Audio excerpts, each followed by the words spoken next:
Good day. Welcome to the Bid More weekly webinar. Bid More is a program that equips local small businesses to win contract bids at the local, state, federal, and other organizational levels. During this live webinar, you will hear tips and best practices from trained experts on topics related to estimating and proposal writing. For even more free tips to help you create more informed bids and estimates, subscribe and like our YouTube channel entitled Bid More. Remember, the Bid More program encourages you to use every opportunity available to you to sharpen your saw to bid more and win more. At this time, please use the Q&A chat to post your name, business name, the services you provide, and what you would like to learn from today's webinar, as well as to ask your questions throughout the webinar. Enjoy.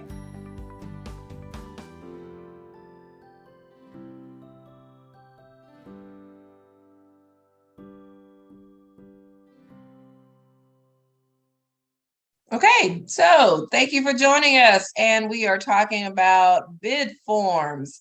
So today's presentation, this particular presentation will be about bid forms. So the Bid More estimating a proposal writing training and coaching.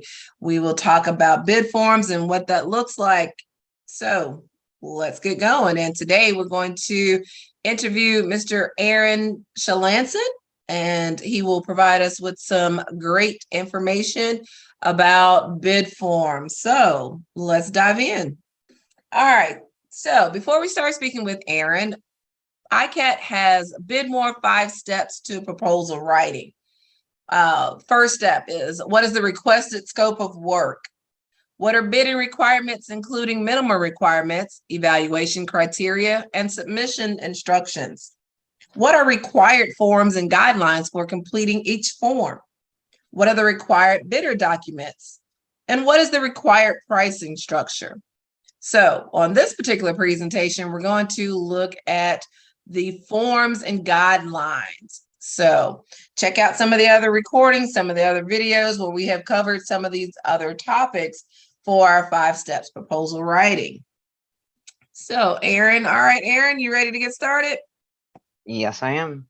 All right, let's go. So where can you find the form requirements? Okay, this is a very good first question because whenever people start writing a proposal or creating or deciding on a bid document, one of the most important sections to seek out is the forms section. You want to make sure, number one, that all of the forms that are required for this particular project are present in the package. If they are not, you have 2 options: either request the forms from the solicitor, or all right, with that, your 2 options are contact the solicitor and request the missing forms, or submit in the questionnaire that there are missing forms, and the solicitor will most likely include it in the next addendum release. So with that being said, when you're looking through, when you're looking at your requirements and you see that you have some required forms, those sections are often titled required forms, required submittal checklist, but more often than not, your forms are going to be found toward the back of the packet. They may be found in the requirements or response format section. That's the last example that I have. Okay, all right. Thank you so much for letting us know where these forms can be found. All right, and let's see. Let's go ahead on to the next. All right. We have some examples. This is an example checklist and form requirements. Okay, so whenever you're presented with a checklist, often it's going to be within the first few pages of your solicitation. And with that checklist, it'll specify what forms are required, and it may even specify what forms are not required, such as federal forms. It will list out specifically like this: signed bid form, bid proposal form. So always look for a submittal checklist. Always look for a section called required forms. Always look in the response format section. And typically that's where you'll find either a bullet point list of forms or like this, just a simple checklist. If you notice on this one, it specifically state the forms are listed in order, a bid form, bid proposal form, which is your pricing sheet, conflict of interest certificate, that's a conflict document that you have to sign. And I'd like to also point out, this one is more often than not during bid openings sought and checked off as required. If a conflict of interest certificate is missing from your bid or your proposal, most likely you will not go to the next consideration process in the bid process. I mean, the proposal or bid process for the solicitor. Oh, So this is a very good example of a very basic checklist that contains the forms that are required, or lists the forms that are required. wow. Okay. All right. Okay, so thank you for sharing that. I appreciate this. All right, so it's a checklist and a couple of different locations where it can be found. Thank you. Let's go on. So, what are some most common forms found? All right, often with forms, there are some specific common forms that I have seen over time in proposals and bid documents. And I'm gonna list them from experience to most frequent to the less. So starting off, the most frequent one, the most common form I always see is the price sheet or the bid proposal form. Um, that form is where you're going to list your pricing information, per unit, per square foot, or whatever it is. You have to fill that form out in its entirety, and it's best not to deviate from the outline that they have presented to you. Fill it out on that form if it's provided when they're requesting pricing, because they don't want to be looking all over for their pricing information, for your pricing information. Number two, specifically with services or supplies, is the actual bid form. This form you're going to complete, you're going to sign it, you're going to list your freight on board, you're going to list your terms, estimated delivery time. It's also going to contain things like bond information or bond requirements and other requirements. So this form is particularly important because it's often the first form when submitting bids that is required to be on top. The next one, and this one is sought out during the bid openings, is the conflict of interest form. This one, I cannot say many proposals or bid documents do not include some kind of conflict of interest form that must be completed and signed to ensure the solicitor that there are no conflicts of interest in your business with the particular project. Another one that is often in a format is business references. They often have a sort of uniform format. They want a minimum number of references, and they want them listed out in a particular way so that it's easy for them to read. And also they may want to check those references.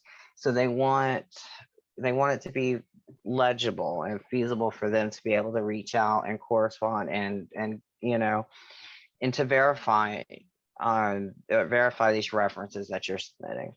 So that one is very common and most important to always fill out. Your references are a very strong point in a business.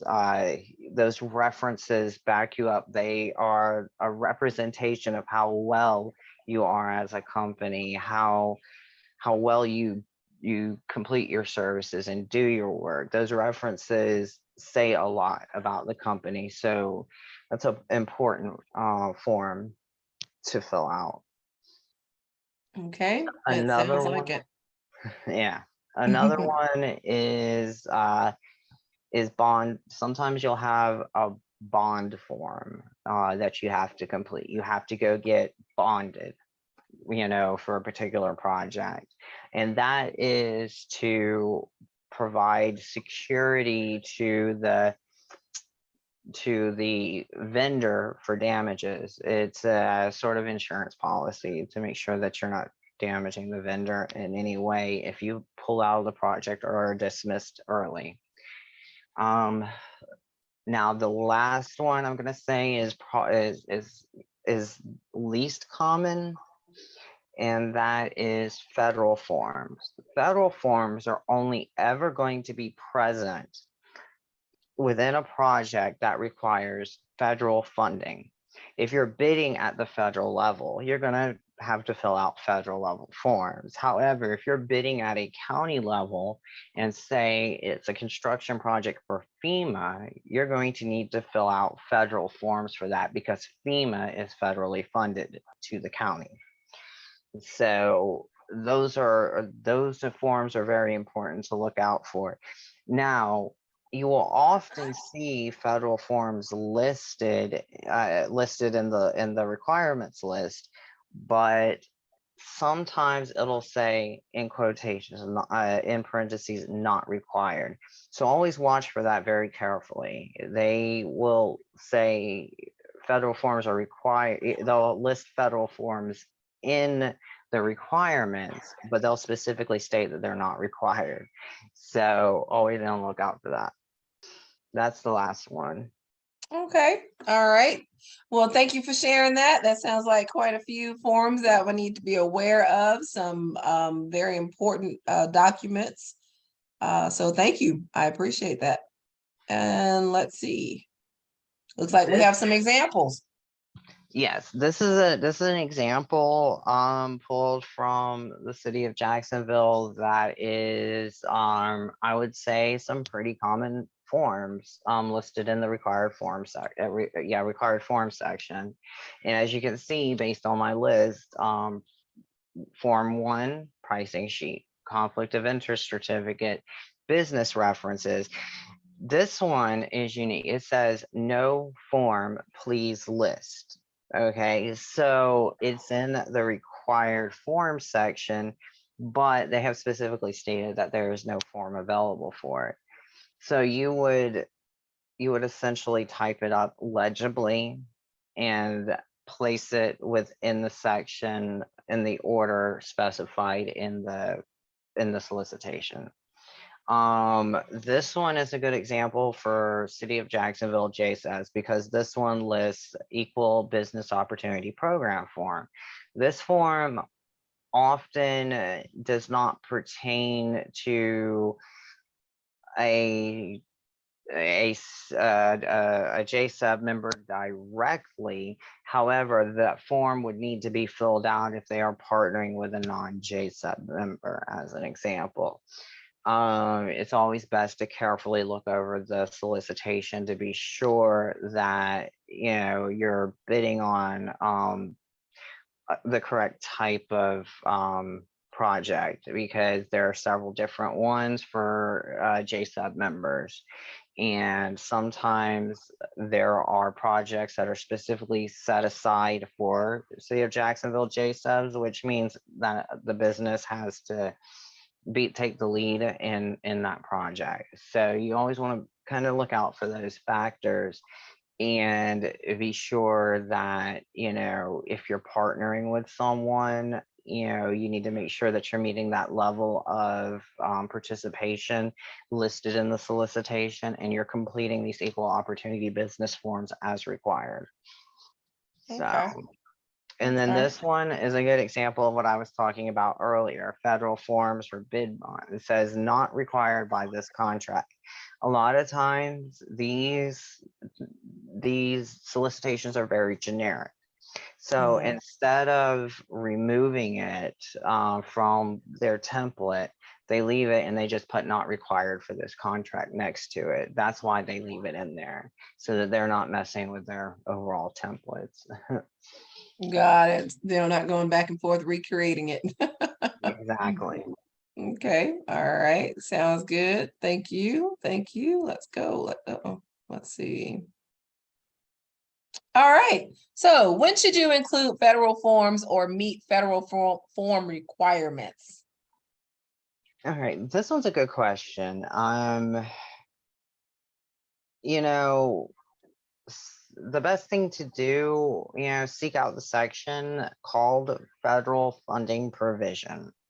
All right, that there often with projects that require any level of federal funding, there will be some kind of federal funding provision within that document and at a county level. And it's best to look for, that section to see if there are if there's any federal funding involved. If there is, then that section may also specify what kind of forms will need to be filled out to fund that project.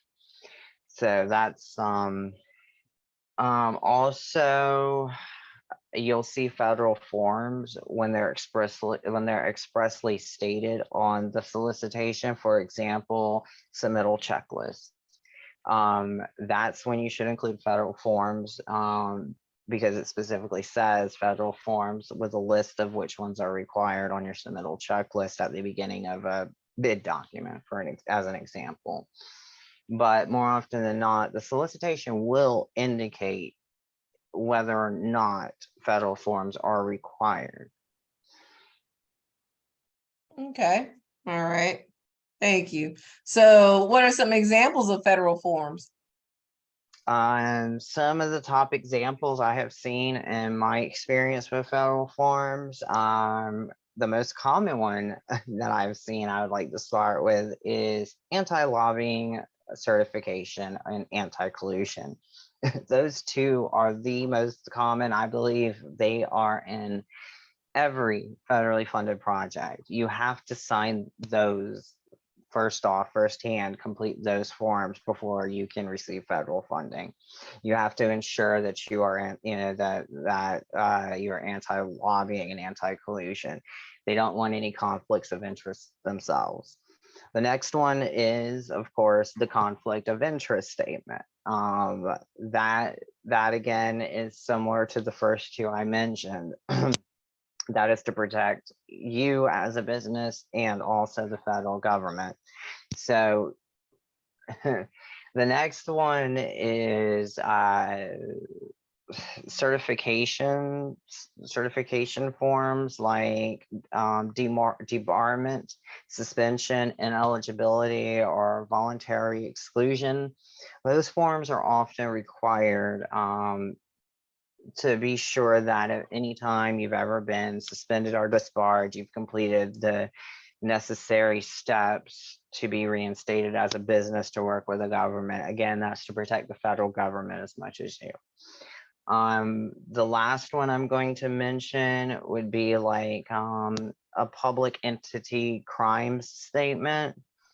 That form is essentially stating that you have not committed or defrauded the federal government in any way.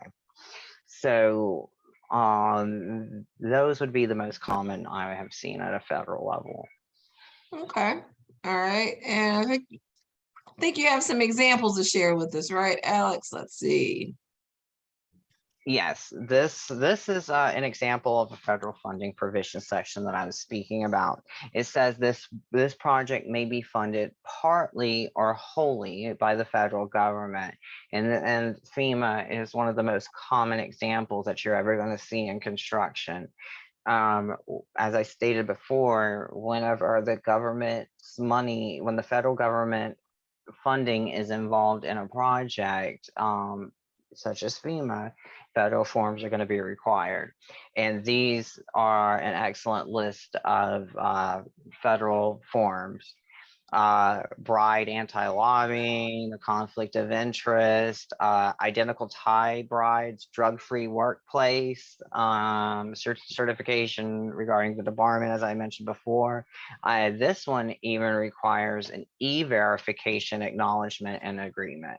So you have to, and the attachments are listed. When it comes to federal forms, they'll often be listed at the end of the document as attachments, attachment B, C, D, E, F, and so forth. So they're particularly easy to identify. Federal forms often will stand out from your standard, your basic forms.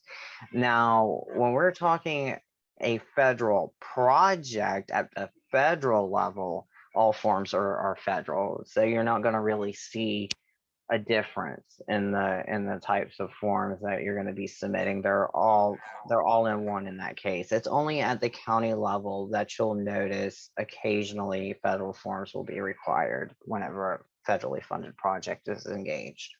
Okay. All right. Okay. All right. Thank you, Aaron. I appreciate all of this wonderful information that you are sharing with us. So, how should the forms be submitted and in what order? And then we'll look at how should forms be prepared. So what do you have for us, Aaron? Okay, with this one, a rule of thumb, instructions are often going to be found in a response format section, especially when dealing with proposal, with RFPs, requests for proposals. Those, more often than not, when you have an RFP, it's going to specify exactly how the documents should be laid out and in what order for that project. Never deviate. Any deviation is automatic ground for dismissal from the process. So with that said, though, best practices is when, in some cases, it may not be quite clear about how or what order things need to be submitted. Sometimes you'll get a particular request from a solicitor, and it may not necessarily clearly defined. And what I like to say with that is best practice or rule of thumb is to try to submit it in the order of any checklist provided, or if there's a requirement section and it clearly outlines what's required, but there's no clear definition as to what order to really submit these things in, submit them in the same order as presented within the document. Okay. All right. And to answer the next question, how should the forms be prepared? Yes. That one is one of the, I want to say this one is one of the most common mistakes that people make. And that is they forget to sign their forms. If you have a form and there is a signature line present, sign it immediately. Those signatures are very, very important. They do a lot more than signify, or represent. They solidify your willingness to participate in that contract. And by not signing it, they may not come back and say, hey, you forgot your signature. More often than not, they're gonna dismiss your bid or proposal and move on to the next. So always be on the lookout for those signature lines. Also, when signing, make sure that anybody signing these documents for your company is an authorized representative of your company. because whoever signs that particular bid, they're probably going to want to hear from that person. They're probably going to want to work with that person because they signed this and they have committed to this project, and now they are to represent your company. So it's best, if you want to be the lead on this project and represent the company, sign it yourself. Don't ask other people to do it, because whenever there's a signature tied to these, the next step is of course a contract that solidifies the deal, and they're going to want to talk to whoever signed these documents. That's the first person that they're going to want to talk to start Mhm. the contract process. So always consider that. Those are kind of my best practices, or best ways to prepare forms. Okay, all right. Thank you. That's some good advice that you're sharing with us today. So thank you so much for your time with this. And again, that's it. So thank you again, Aaron, so much for sharing your knowledge, your information on this particular topic today. So again, we appreciate your time. Thank you so much, and enjoy. Thank you for making the time to watch this BidMore presentation. You will use this knowledge, insights, and tips in your future bidding activities. Remember, BidMore is a program that equips local small businesses to win contract bids at local, state, federal, and other organizational levels. This YouTube channel is dedicated to training and coaching local and small businesses on estimating and proposal writing. We encourage you to subscribe to this BidMore channel to receive updates, tips, and guidelines so that you are empowered to have the confidence to bid more and win more contract bids. Please kindly leave us your comments, questions, and suggestions to improve future programming for the benefits of many. Make it a fantastic day.